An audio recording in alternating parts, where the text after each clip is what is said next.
Kumusta mga brad? Hindi ko alam kung may excite or maaasar kayo dito. Sapagkat ang Honda Beat nga po na matagal yun ang hinihintay, naglabas na naman ng panibagong kulay. Tingnan nyo, o diba ang gaganda? Kaso lang, hindi naman dito sa Pilipinas, kundi sa bansang Malaysia. Alam nyo yung Malaysia? Kapag yung jowa mo may sinabing hindi tama, ang tawag doon, Malaysia. Yes po, sa Malaysia lamang po available ang bagong color scheme na ito. Kaya nga po medyo nakaka-excite na medyo nakakaasar. Sapagkat doon sa kanila, latest model na at may mga bagong kulay pa. Samantalang dito sa atin, yun pa rin yung 2016 model. Decals lang ang binago. Hindi katulad sa ibang bansa, pag sinabing bago, bago talaga. Kaya ang palaging bukang bibig ng karamihan, wala na tayong magagawa. Pero alam nyo mga brad, may teknik ako kung paano magkaroon ng latest model ng Honda Beat. Alam nyo kung paano? Eh di maghintay.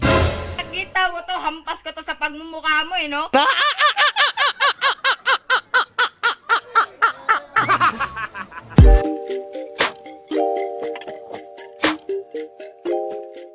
Pero syempre bago tayo magpatuloy, kung bago ka pa lamang napadpad dito sa aking walang kwentang channel, huwag ka na mag-subscribe.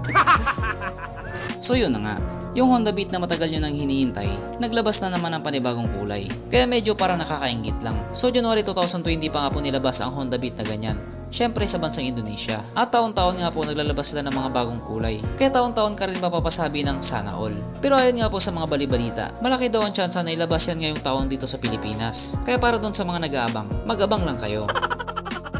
Pero syempre ilalabas din naman talaga yan nila dito sa Pilipinas. Kailangan lang nila ng magandang timing. At para naman dun sa mga nagtatanong, halos di naman magkalayo yung makina ng Honda Beat sa Indonesia at yung makina ng Honda Beat dito sa Pilipinas. Kumbaga may nagbago lang din ng kaunti at nagdagdag ng mga panibagong features. Pero syempre kung looks ang pag-uusapan, mas pogi na rin talaga yung latest model. At kahit papano, pogi din naman yung old model. Yung mga basher lang naman talaga ang pangit. So ang Honda Beat nga po na ito ay merong 109.5 cubic centimeter engine displacement, 4-stroke single cylinder, single overhead cam with 2 valves, naka-program fuel injected at ito po ay naka-air cooled pa din. Powered by ASP or Enhanced Smart Power Plus. At ito po ay naka-Euro 3 compliant. Ang frame nga po na ginamit na sa motor na ito ay yung tinatawag nilang ESAF or Enhanced Smart Architecture Frame. Sa madaling salita, mas magaan at the same time mas matibay. Ang kanyang tangke ay kayang magkarga ng 4.2 liters fuel tank capacity na kaya nga pong kumonsumo ng 60.6 km per liter. So sa kategory nga po ng 110cc na scooter, isa na yata ito sa pinakamatipid. Unlike sa Mio ko na parang humihigop lang ng sabaw. Yum! Ang kanyang compression ratio 10.0:1. At pagdating nga po sa kanyang horsepower, ito po ay may 9 horsepower at 7,500 RPM, 9.3 Nm of torque at 5,500 RPM. Ang sukat ng kanyang gulong 80/90/14 sa harap, 90/90/14 naman sa likuran. At syempre pares na po itong naka-tubeless. At pagdating naman po sa kanyang braking system, disc brake sa harap, drum brake pa rin po sa likuran. Wala man itong ABS pero meron naman siyang CBS or combi brake system na kapag pinihit mo nga yung preno mo sa likuran, sumasabay naman ng 30% yung preno mo sa harapan. At ang motor nga po na ito ay mayroong kabuuang bigat na 89 kilograms. So mas magaan po ito ng 4 na kilo kung ikukumpara mo doon sa naunang modelo na tumitimbang nga po ng 93 kilograms. So dahil nga po iyan sa Enhanced Smart Architecture Frame, mas pinagaan pero mas pinatibay. Ang kanyang seat height ay may taas na 740mm at 147mm naman ang kanyang ground clearance. At mapunta naman tayo sa iba pa niyang mga features. So ang headlight nga po sa motor na ito, naka-LED na. Malakas ang buga at the same time tipid sa kuryente. Meron din siyang ECG starter or alternating current generator. Na kapag pinaandar mo nga yung makina sa motor mo, napaka-smooth lang niya. Isang pindot hindi na kumakadyot, andar na agad. At syempre ang walang kamatayang ISS or idling stop system. So sa 8,000 pagkakataon, uulitin ko na naman to. Ito nga po yung mekanismo na kapag nakahinto ka sa isang traffic light at kapag hindi mo pinihit yung silinyador mo sa loob ng 3 or 5 segundo, kusa nga pong mamamatay ang makina sa motor mo. At pihitin mo lang din siya pabalik, kusa na rin siya aandar.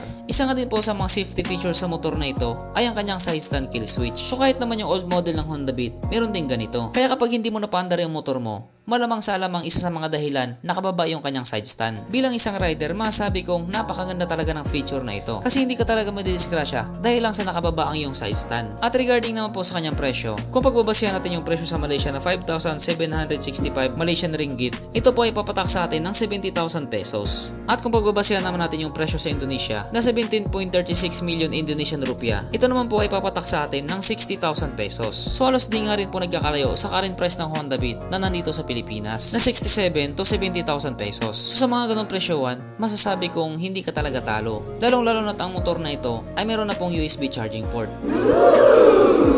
May open pocket para lagayan ng stallion. At syempre ang isa sa pinaka-importante, ang kanyang sabitan ng Andox.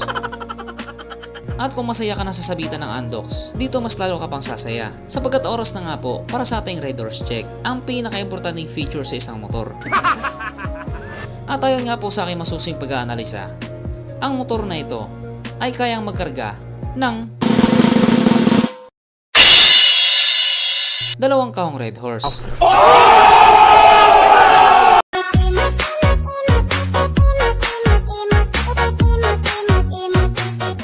O diba?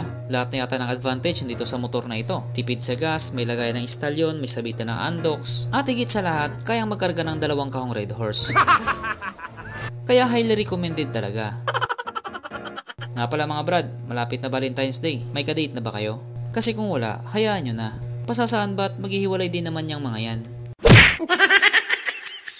Kaya ngayong darating na 14, itagay na lang natin yan. Ay napos. Hindi naman sa pinapangunahan ko kayo, pero ayus-ayusin nyo yung mga desisyon nyo sa buhay. Nga pala, shoutout sa mga tropa kong NBI. Nabuang sa inom. So hanggang dito na lang muna mga brad. Kung may gusto kang sabihin or gustong idagdag doon sa mga sinabi ko, mag-comment ka na lamang sa baba. At syempre katulad ng dati, hindi magtatapos ang video na ito na hindi sumisigaw ang nag-iisang hari ng shoutout. At alam niyo na kung sino yun.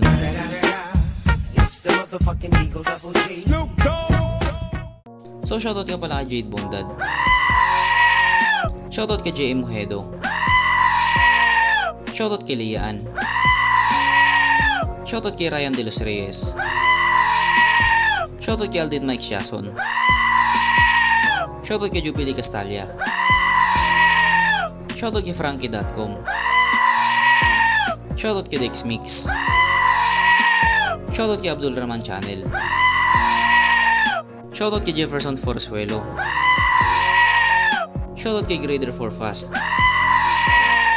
Shoutout kay Tabs TV. Shoutout kay Eve Anthony Rondina. Shoutout kay Campod TV. Shoutout kay Isabelo Aril Katubig. Shoutout kay Duran Duran. Shoutout kay Norman Abu. Shoutout kay Ian Wanico. Shoutout sa Life Radio 103.7. Shoutout kay Alin Bundalian. Shoutout kay Founder IMC. Shoutout kay Armando Banyes Jr.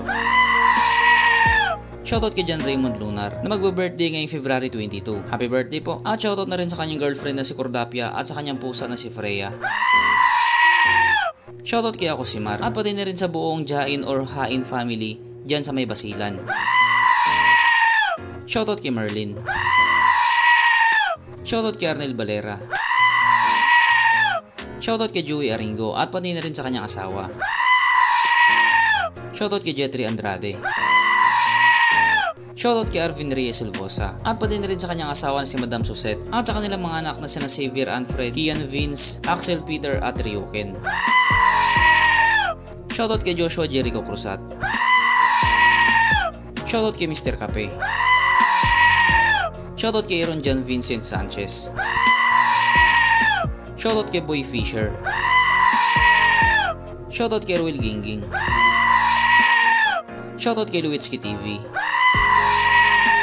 Shoutout kay BG Warbani. Shoutout kay Lawrence Valenzuela. Shoutout kay SB Mix TV Nortab. Shoutout kay Omaitots Haruichi. Shoutout kay Carmelo Carmelina. Shoutout kay Vrillo Mabanag. Shoutout kay Dave Ron Arcega. Shoutout kay Boyski Villaruel. Shoutout kay Miro Bueno. Shoutout kay Vied Andrada. Shoutout kay Ralph Jason Gallego. Shoutout kay Mang Max Vlog. Shoutout kay Jenny Lo Dainaki at pati na rin sa kanyang pamilya dyan sa Davao. Shoutout kay Doki the Explorer. Shoutout kay Assorted Vlog. Shoutout kay Shady Rose. Shoutout kay Mipes M. Shoutout sa'yo Brad, di ko mabasa pangalan mo. Shoutout kay Chris Birap. So hanggang dito na lang muna mga brad at muli ride safe, stay at home at stay safe at syempre, stay alive, K-bye.